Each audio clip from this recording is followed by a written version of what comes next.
રાજ્ય સરકારના મંત્રી કૌશિકભાઈ વેકરિયાએ મોટું નિવેદન આપ્યું છે। કોઈ કોન્ટ્રાક્ટર નબળું કામ કરે તો અમારું ધ્યાન દોરો તેવું નિવેદન આપ્યું। વધુમાં કહ્યું કે ગુણવત્તા ચકાસવા 5 લોકોની ટીમ તૈયાર કરો। દરેક ગામમાં વિકાસના કાર્યોની ગુણવત્તાની તપાસ કરો। નબળા કામો કોઈ પણ પ્રકારે ચલાવી નહીં લેવાય। અમરેલીના એક કાર્યક્રમમાં તેમણે આ પ્રકારનું નિવેદન આપ્યું। મિત્રો, વિકાસના કાર્યો માટે ક્યારેય ચિંતા કરવાની જરૂર નથી। જે રીતે નરેન્દ્રભાઈ અને ભૂપેન્દ્રભાઈની સરકાર ખાસ કરીને અમરેલી જિલ્લામાં અમરેલી વિધાનસભામાં ઉદાર હાથે પૈસા આપી રહ્યા છે। અત્યાર સુધીના તમે તાળા મેળવી લેજો એટલા પૈસા તમારા કામમાં આવે પણ કેવી મિત્રો એ પ્રકારનું જ્યારે કામ થતું હોય ત્યારે સવિશેષ આપણી પણ બધાની જવાબદારી બનતી હોય છે। વિકાસના કાર્યોમાં જે પણ કામ કરતા હોય ત્યારે સારું કામ થાય, ક્વોલિટીનું કામ થાય।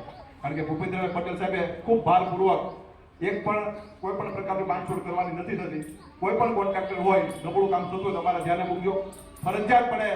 કારણ કે આ કામ થશે 10 વર્ષ સુધી પછી તમારે નવો રોડ નહીં બને, એની પણ આપણે બધાએ જાળવણી રાખવી જોઈએ। હું તો ગામને વિનંતી કરું 5-5 જણા રોજની ટીમ બનાવો, એસ્ટિમેટ લઈને બેસે, કેટલા તગારા કપચી, કેટલા તગારા સિમેન્ટ, કેટલી રેતી, એનો એસ્ટિમેટ લઈને બેસે તો 100% ક્વોલિટીના કામો થશે।